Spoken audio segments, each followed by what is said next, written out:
순서를 조금 이렇게 좀 바꿨는데 이게 좀 나습니까? 어떠세요? 나면 낫다, 싫으면 싫다고 얘기를 반응을 보이셔야 되는데 그래서 제가 이렇게 하다 아무래도 마무리하는 부분에 있어서 제가 기도하고 하는 게 좋겠다 싶어서 이렇게 이제 한번 해봤습니다. 이게 싫으면 또 바꾸고 괜찮으면 계속 유지하고 이렇게 할 수 있도록 이제 하겠습니다. 우리 이제 계시록을 계속 쭉 보고 이제 14장에 이르렀는데요. 과연 누가 이 진노를 피할 수 있을까? 그리고 또 두 짐승이라고 얘기하고 있는 사단의 계계로부터 어떻게 우리가 이겨나갈 수 있을까? 굉장히 어려운 7년 대환란 후 3년 반은 굉장히 어려운 때거든요.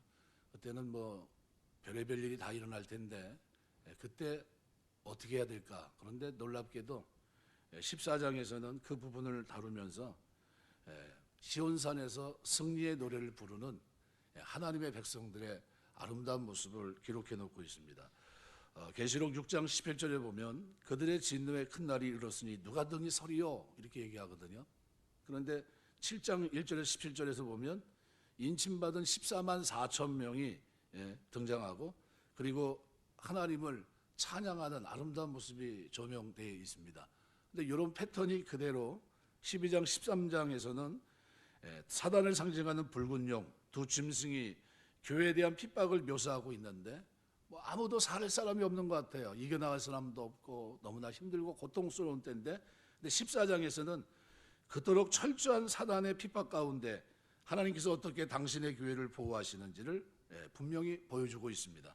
그래서 요한의 관심은 환난과 핍박 거기에서도 교회는 영원히 승리하고 있다라는 거예요. 하나님이 붙들고 있는 한 어찌할 수 없다는 거죠. 그래서 14장을 굳이 나눈다면 세 부분으로 나눌 수 있습니다. 1절에서 5절 하나님의 인침으로 구속받은 14만 4천 명이 시온산에서 부르는 아름다운 노래, 그죠?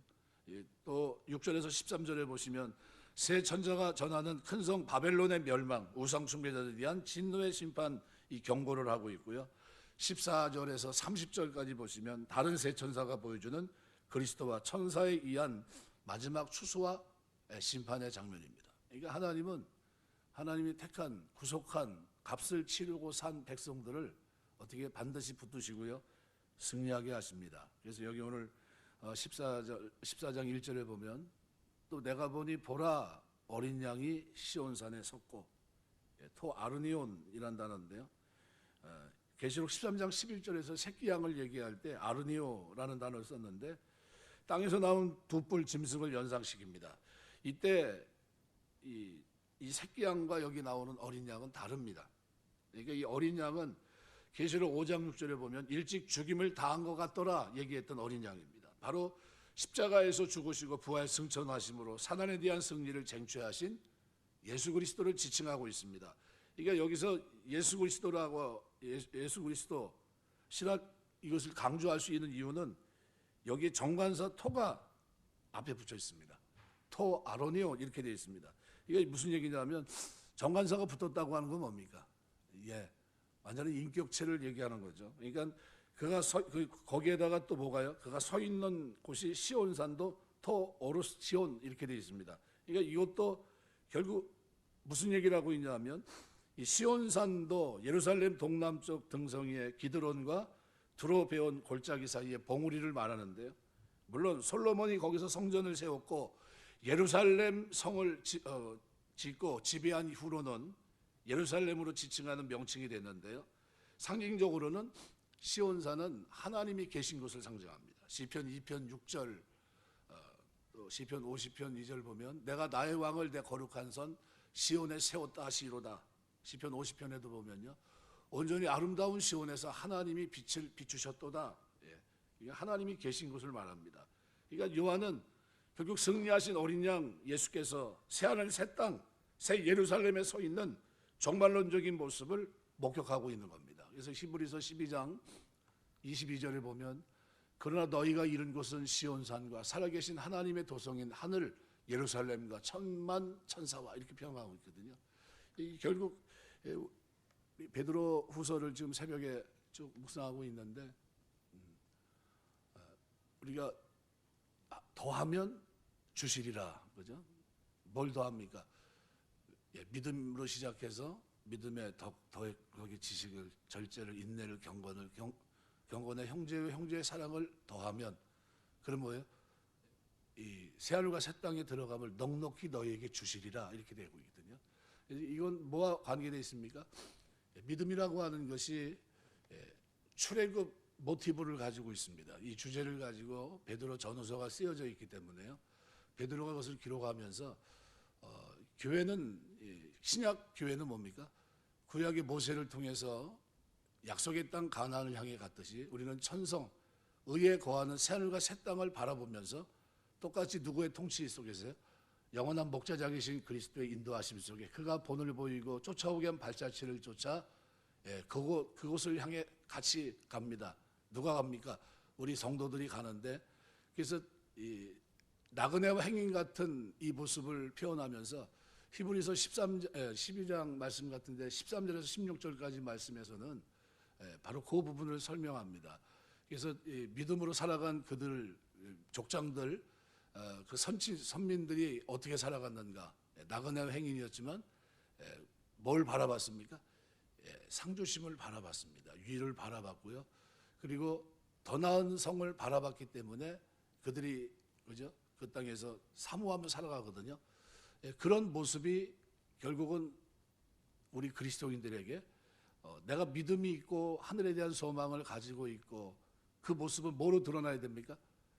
바로 생명과 경건에 속한 신성한 성품에 속한 이런 것들을 채워지고, 그 모습을 가지고 회복된 선한 양심을 가지고 이 땅을 살아내는 그 모습으로 드러나는 겁니다. 그래서 이것이 뭐예요? 그리스도인들이 이 땅에서 천국에 들어가기에 든든히 세워져 있는 모습입니다. 든든히 세워져 있는 모습.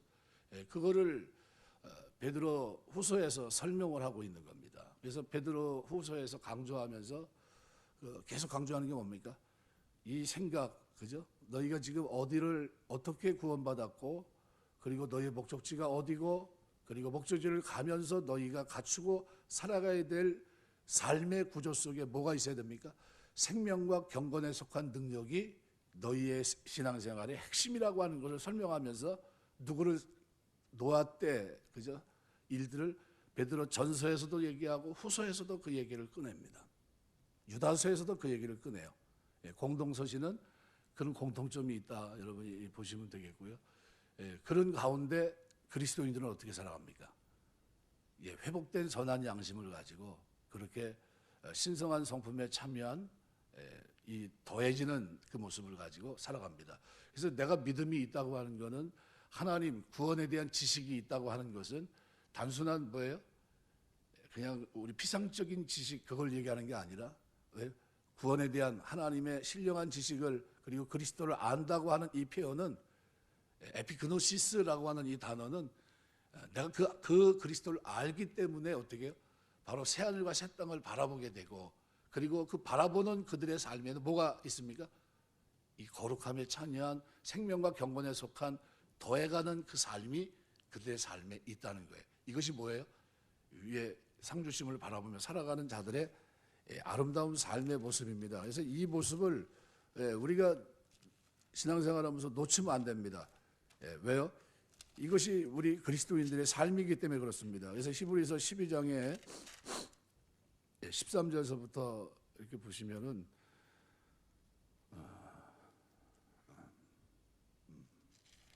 11장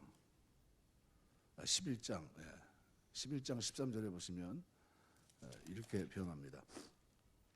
이 사람들은 다 믿음을 따라 죽었으며 약속을 받지 못하였으되 그것들을 멀리서 보고 환영하며 또 땅에서는 외국인과 나그네임을 증언하였으니 그들이 이같이 말하는 것은 자기들이 본향 찾는 자임을 나타냅니다. 소망이 있는 것을 나타냈다는 거죠. 그들이 나타난 바 본향을 생각했다면 돌아갈 기회가 있었으려니와 그들이 이제는 더 나은 본향을 사모하니 하늘에 있는 것이라. 이러므로 하나님이 그들의 하나님이라 일컬음 받으심을 부끄러워하지 아니하시고 그들 위해서 한 성을 예비하셨느니라. 새하늘과 새 땅을 그들에게 예비하셨는데 그들은 누굽니까?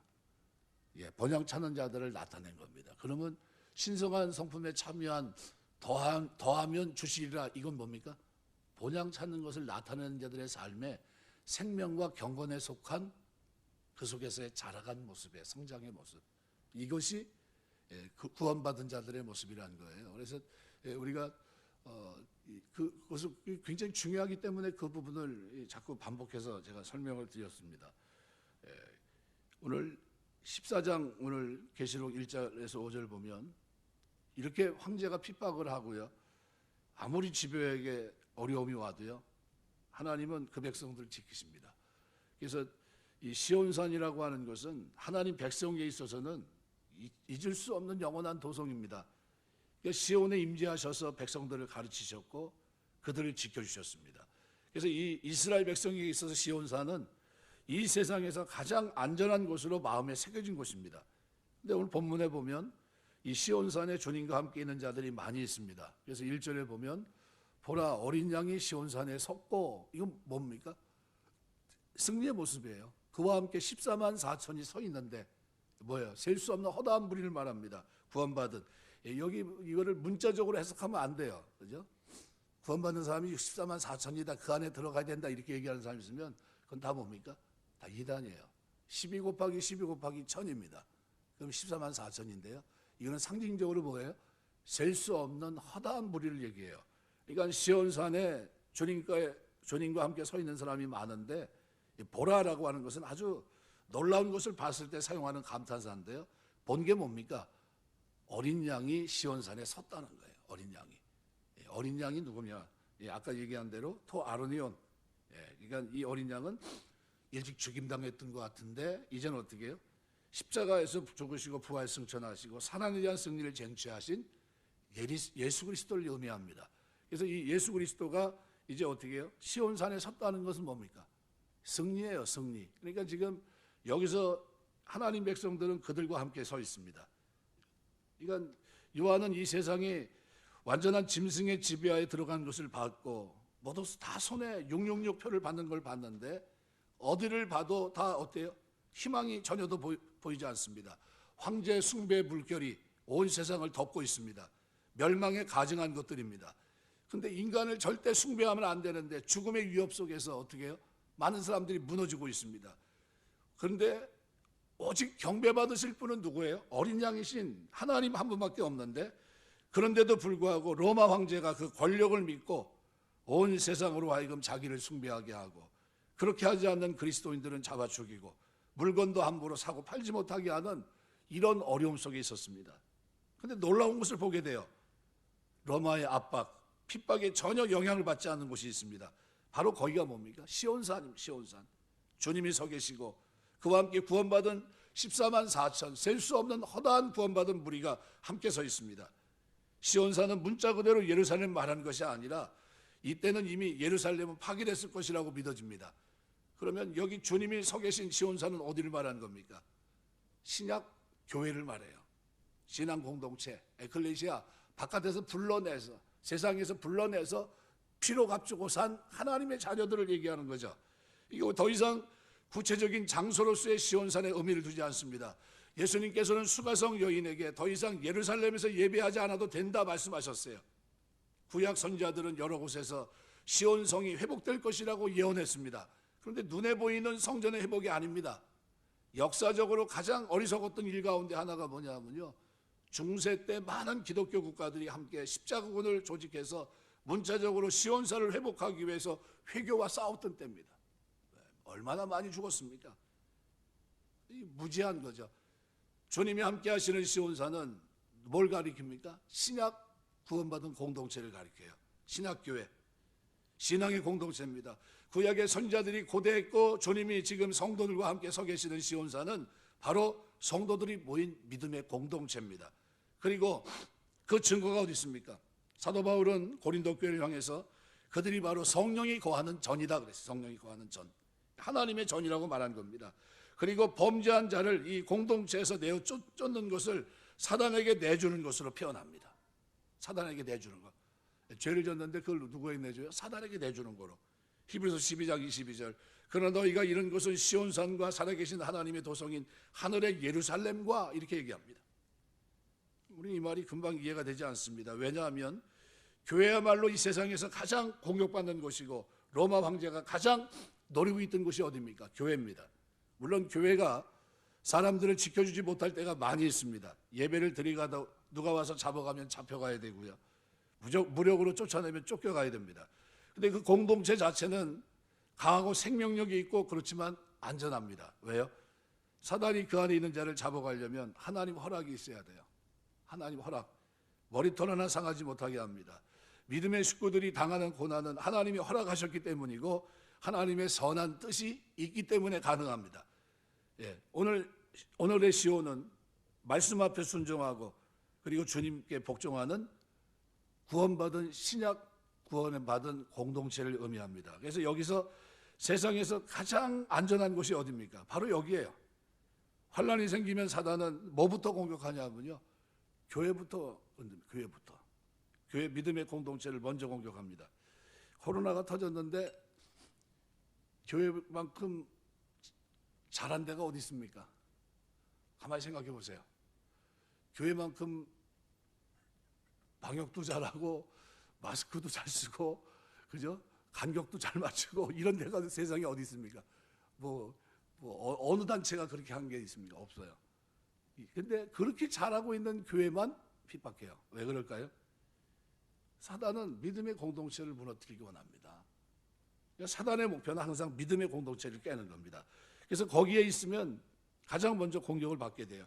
성경은 그곳이 근데 가장 안전하다고 말씀합니다. 그 이유는 하나님의 능력과 천사들이 지키고 있기 때문에. 가장 무서운 것은 이 신앙 공동체를 이탈하는 겁니다. 가룟 유다는 그의 제자들과 함께 있는 것이 위험하다고 생각해서 혼자 이탈했습니다.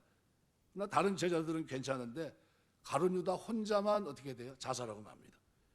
가장 안전한 곳이 어디냐 하면 하나님의 은혜가 있는 곳입니다. 용서가 있고 성령의 은혜가 인간의 분노를 죽이는 바로 그 모임, 거기가 가장 안전한 곳입니다. 눈물이 있고 겸손한 자들이 모인 거기가 바로 안전한 시온산이에요. 거기에 주님이 서 계십니다. 이 말은 자기 백성을 지키신다는 거예요. 그 백성을 어떻게 관장하고 계시다는 겁니다. 거기에 구원받은 성도가 서 있습니다. 14만 4천은 구원받은 성도의 총수에 대한 상징적인 숫자예요. 구약의 12지파, 신약의 12제자, 거기에 1000을 더한 숫자입니다. 14만 4천 곱한 숫자입니다. 그래서 구원받은 성도들이 서 있습니다. 이것은 신구약을 청구하는 구원받은 모든 백성을 의미합니다. 오늘날 우리에게 가장 안전한 곳이 어디냐? 그것은 참으로 말씀이 살아있고 성령께서 역사하시는 구원받은 공동체입니다. 거기에 신실한 성도가 되고 가르침과 진리에 복종하는 것이 가장 안전하다는 거죠.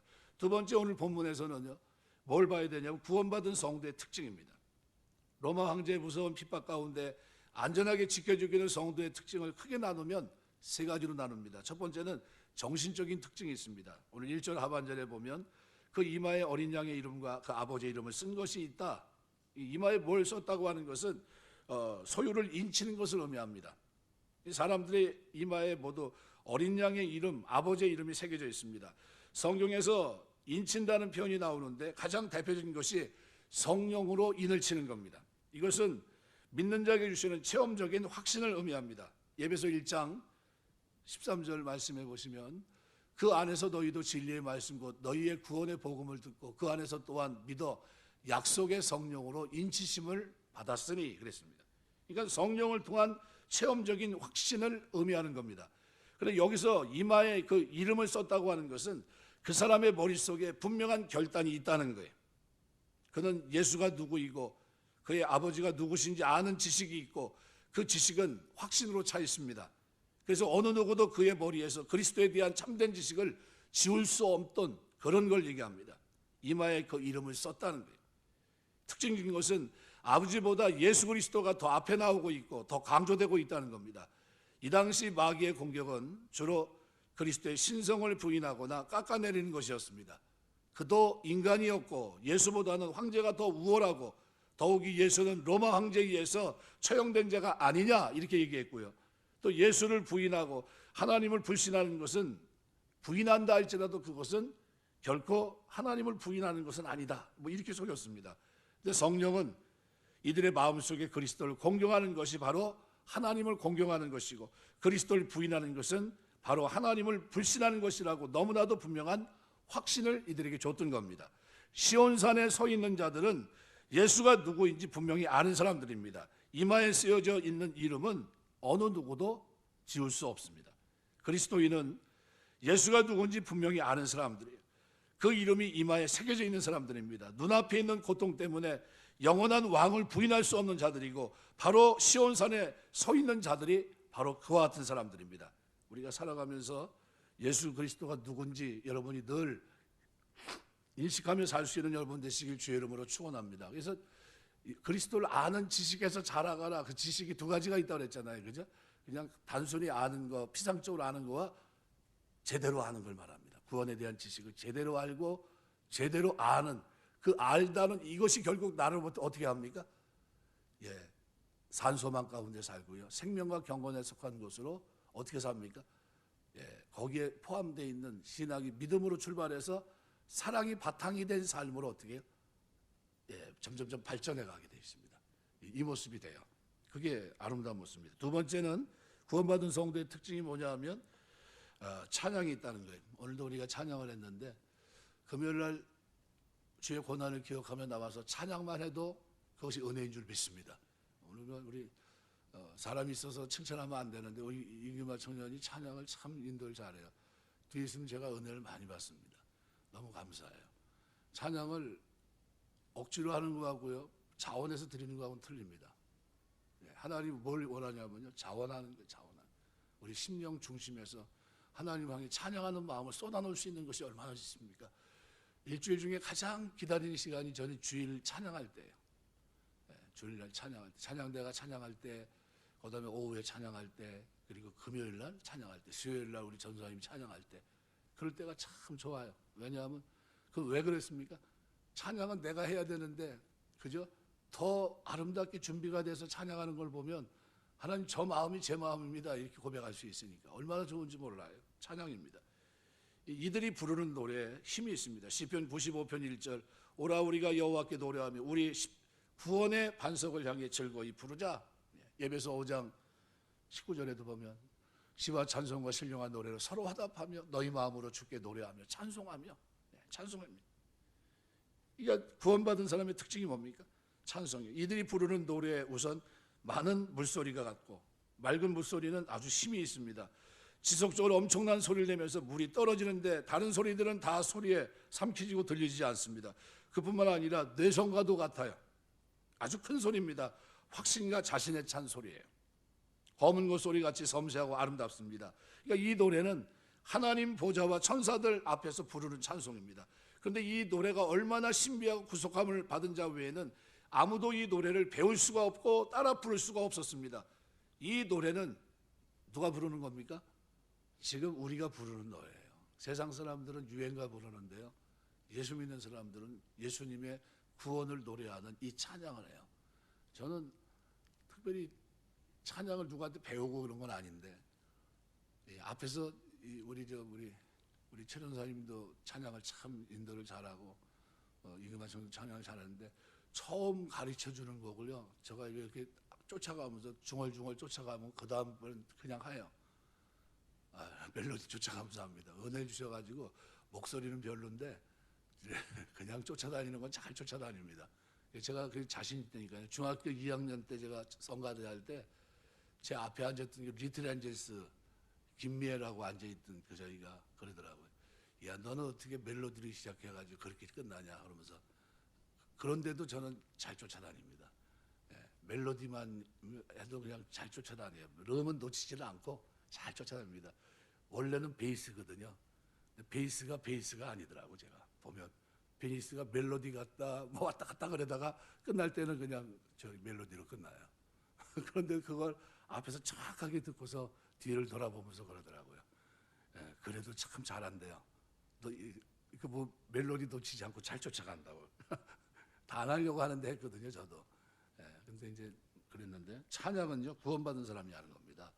그거 내가 이렇게 할 테니까 좀 들어가서 좀 얼마 줄 테니까 앉아서 하라고 그래도요, 죽어도 못합니다. 왜요? 구원받아야 그게 가능해요. 검은 곳소리 같이 섬세한 겁니다. 이 천사들 앞에 부르는 거예요. 천사들과 하나님 보좌와 천사들 앞에서. 이 노래가 얼마나 신비한지, 구속함을 받은 자 외에는 노래를 배울 수도 따라 부를 수도 없습니다. 우리가 부르는 이 노래가 바로 그 노래예요. 이들이 부르는 노래에는 어린 양의 구원, 이것이 주제입니다. 그리스도께서 우리를 죄에서 구원하신 그 내용이 들어있고 감격이 들어있습니다. 그래서 이것이 시온산에 있는 자들의 두 번째 특징입니다. 예배서 5장 19절 시와 찬미와 신령한 노래로 서로 화답하며 너희의 마음으로 주께 노래하며 찬송하며. 세 번째는 구원받은 사람의 도덕적인 특징이 있습니다. 우선 이들은 여자로 더불어 더럽히지 않은 자, 여기서 말하는 이 여자는 사단이나 우상 또는 세상을 상징하는 말입니다. 음녀를 보통 표현하거든요. 구원받은 성도는 사단, 우상, 세상을 사랑하는 일이 없고 오직 자신을 지켜 하나님과 어린 양만을 사랑하고 섬긴 순결한 사람들이라는 거죠. 그래서 우리가 살아가면서 뭐 어떤 일이 있어도 믿음 안에서 오직 그리스도만을 쫓아갈 수 있는 여러분 되시길 주의 이름으로 축원합니다. 정절이 있다는 것은요, 단순히 성적인 것 이상의 의미가 있습니다. 여자로 더불어 더럽힌다 하는 것은 그의 삶이 세상 사람들의 사고방식을 따라가는 것을 포함하고 있는 겁니다. 그러니까 그 경건이라고 하는 유세베이아라는 단어 자체가요, 그 시대 자체 헬라 문화권 속에서 뭐예요? 세속과 관계되어 있는 겁니다. 세상. 그죠? 경건이라는 건 세상으로부터 다른 방향을 가는 거, 그게 경건이에요. 하나님께 예배하다, 하나님 바르게 섬기는 걸 얘기하거든요. 그런데 바로 그런 개념을 그 시대 사람들은 다 알아들었거든요. 근데 우리는 지금 경건하면 굉장히 동떨어져 있는데 여전히 어떻게 해요? 세상과 구분된 걸 얘기합니다. 그래서 야고보서는 야고보가 뭐라고 얘기합니까? 경건은 고아 과부를 환난 가운데 돌아보고 자기를 지켜 세속에 물들지 아니하는 그것이다. 자기를 지켜 세속이 뭡니까? 세상 가치 신념, 세상이 살아가는 거기에 어떻게 속하지 않는, 그것으로도 벗어나서 따로 길을 가는 그런 사람들을 얘기하는 거예요. 그게 경건입니다. 그러니까 사고방식이 다르죠. 단순한 잘못된 성만이 더러운 것이 아니라요, 더러운 말도 있고 더러운 물건도 있고 더러운 생각도 있고, 이것 따라가면 우리 인격이 더러워지게 되고, 이것은 여자로 더불어 자신을 더럽히는 것이라고 포함할 수 있는 여러 가지 일이 있습니다. 그리스도인들은 자신을 지키는 사람들인데 뭘 지킵니까? 마음과 생각을 지켜야 돼요. 이게 세상을 쫓아가지 말아야지. 뭘 지켜야 됩니까? 하나님이 우리에게 주신 기업이 뭡니까? 썩지 않고 더럽지 않고 쇠하지 않는 영원한 하나님의 나라예요. 근데 세상은 뭐예요? 썩고 더럽고 쇠하는 나라예요. 쇠하는 것. 다 세상 것입니다. 여기서부터 우리를 건져내서 어디요? 썩지 않고 더럽지 않고 쇠하지 않는 하나님의 나라를 우리에게 주신 거예요. 그것을 향해서 우리가 지금 나가고 있거든요. 그럼 어떻게 해야 됩니까? 살아가는 삶이 틀려요. 나그네 행인처럼 이 땅을 살아가야 되고요. 초점이 분명히 맞춰져 있는 겁니다. 위로. 그래서 이들은 어떻게 표현합니까? 어린 양이 어디로 인도하는지 따라갑니다. 세상을 따라가는 자들이 아닙니다. 이들은 세상 가치관을 쫓아가지 않습니다. 이들은 어린 양이 어디로 인도하든지 그대로 따라갈 준비가 되어 있습니다. 양들은요, 목자 음성을 쫓아갑니다. 목자가 앞서고요, 그 발자취를 쫓아가는 게 양입니다. 다시 말하면 자신의 삶에 대해서 주님의 선한 뜻이 있다고 봅니다. 합력의 선을 이룬다는 것을 믿습니다. 주님이 자신을 이끄시는 그대로 쫓아가고요, 우리가 신앙적으로 더 잘하고 영적으로 더 성숙한 쪽으로 우리 주님은 이끌어 가십니다. 신앙은 그래서 모험입니다. 하나밖에 없는 인생을 누군가에게 맡긴다면 여러분 누구에게 맡기시겠습니까? 하나님께 맡기는 거예요. 그러나 이것은 자신의 젊음을 모두 주님께 맡긴, 미래를 맡긴, 말없이 주님을 쫓아가는 그런 모습이에요. 또한 그들은 하나님께 헌신된 사람들입니다. 사람 가운데 구속을 받아 처음 익은 열매로 하나님과 어린 양에 속한 자들이다. 그러니까 처음 익은 열매라는 것은요, 하나님께 바쳐진 존재라는 거예요. 바쳐진 존재. 하나님의 목적을 이루어드리게 존재하는 자들이다라는 거예요. 그러니까 이스라엘 백성은 처음 익은 열매로 하나님께 바쳐졌습니다. 온전한 헌신의 의미가 있습니다. 이들은 자신의 삶을 하나님께 드립니다. 하나님께 드렸다고 하는 것은 이들이 자신의 뜻을 성취하기 위해서 이 세상에서 사는 것이 아니라 하나님의 뜻이 드러나기 위해서 자신을 드리기 위해서 이 세상에서 삶을 살아갔다는 그런 뜻입니다. 우리는 이 세상에서 해보고 싶은 거 다 하고 실컷 해보기 위해 살아가는 그런 존재가 아닙니다. 정욕적이지, 세상적이지 않습니다. 이것은 첫 열매의 사명이 아닙니다. 나를 통해 하나님께서 이 세상에 보여주고 싶은 일들이 있어요. 그게 뭡니까? 하나님의 덕, 하나님의 긍휼, 하나님의 은혜, 이런 것들을 우리의 삶을 통해 살아가는 실생활에서 어떻게 그것을 보여주고 싶어 하십니다. 아, 하나님이 계시구나. 누굴 보니까 저 사람이 저렇게 사는 거 보니까 하늘의 소망을 두고 저렇게 어떻게 깨끗하게 사는 모습을 보니까 살아계신 하나님이 있구나. 그게 뭐예요? 생명과 경건에 속한 모든 것이에요. 그게 뭐예요? 본향 찾는 것을 나타내는 삶이 우리에게 있다는 거예요. 그게 전도예요. 그게 전도입니다. 그게 다르게 사는 게. 그게 경건입니다. 그게 경건. 그래서 분명한 것은 하나님이 나를 통해 하나님의 살아계심을 보여주시고 하나님의 인자하심과 자비하심의 풍성하심을 보여주실 것이고 그것이 나에게 큰 은혜가 되고 유익이 된다는 거죠. 마지막으로 이들은 거짓말하지 않고 흠이 없는 거다. 흠이 없다는 것은 제사를 드릴 때 받을 때 하나님 앞에 드려지는 제물이 다 뭡니까? 흠이 없는 제물을 드렸거든요. 거짓이 없다는 것은 사단은 거짓의 아비다라는 거죠. 거짓을 하지 않는다는 것은 말이 진실하다. 그는 그가 하는 모든 말에 주님을 증거하는 증거로 채택될 수 있다는 거예요. 그 말에도 신실함이 있다는 겁니다. 사람들은 흔히 일상적인 대화에서 무엇을 얻을 때가 많습니다. 우리는 항상 진실하고 애를 써야 되는데 여기 흠이 없다고 하는 것은 죄를 짓지 않는다는 뜻이 아닙니다. 그들도 속에 죄성을 가지고 있고 언제나 진실한 것은 아닙니다. 이들도 때로는 진실하지 못한 말을 할 때도 있고 중요한 것은 자신의 거짓말에 대해서 자신이 참지 못한다는 거예요. 내가 이런 사람이 아닌데 내가 왜 이렇게 사나 하는 거죠. 그러니까 도덕적인 흠에 대해서 견디지 못한다는 거예요. 늘 생각하면서 자기가 언제든지 넘어질 수 있다는 것을 부인하지 않고요. 그래서 자기가 조그만 도덕적인 흠이나 거짓말을 가지고 하나님 앞에 가서 늘 씻기를 원합니다. 나는 이렇게 사는 사람이 아닌데 내가 하나님 은혜를 산다면서 어떻게 이렇게 살 수 있나 하면서 어떻게 하나님 앞에서 더 정결하게 거룩하게 살려고 몸부림칩니다. 주의 십자가에서 한없이 흐르는 피에 자신의 부정한 양심을 씻지 않으면 견디지 못하는 심령이 됩니다. 이게 뭐예요? 구원받은 사람들의 모습이에요. 그래서 여기 시온산에 서 있는 이 모습을 우리가 잊지 마셔야 됩니다. 그럼 본문이 그럼 우리에게 말씀하는 내용이 뭡니까?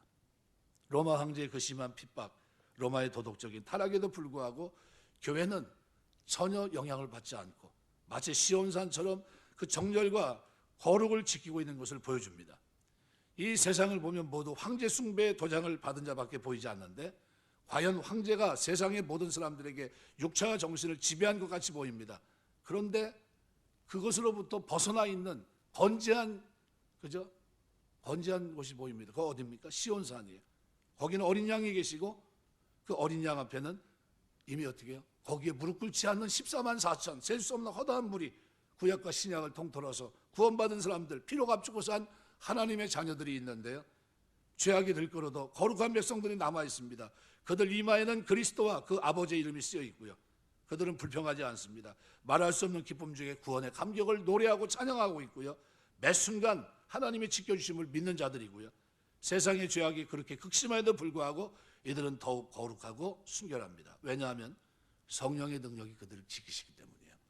그렇다면 오늘 본문은 우리에게 뭘 얘기합니까? 시온산에 서 있는 하나님의 백성들의 삶과 세상에서의 핍박 속에서 아무리 큰 핍박이 있어도 내가 너와 함께하고 있다는 거예요. 그 결정적인 순간에 우리에게 뭘 약속하십니까? 이 모든 것들 승리할 수 있도록 내가 너와 함께하고 있다는 거예요. 그리고 그 영광의 자리에 지금 오늘 누가요? 어린 양이 그죠? 의에 거하는 새하늘과 새 땅의 주인공인 그분이 시온산에 서 계시고요. 거기에 오늘 우리가 함께 서 있다는 겁니다. 그 아름다운 마지막 장면을 생각하면서 우리가 어떻게 살아야 되냐 하는 거죠.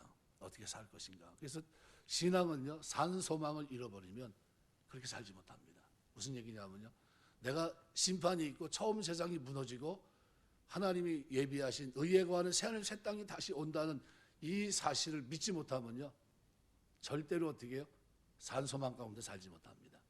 산 소망은 그것이 믿어질 때 그 다음에 어떻게 해요?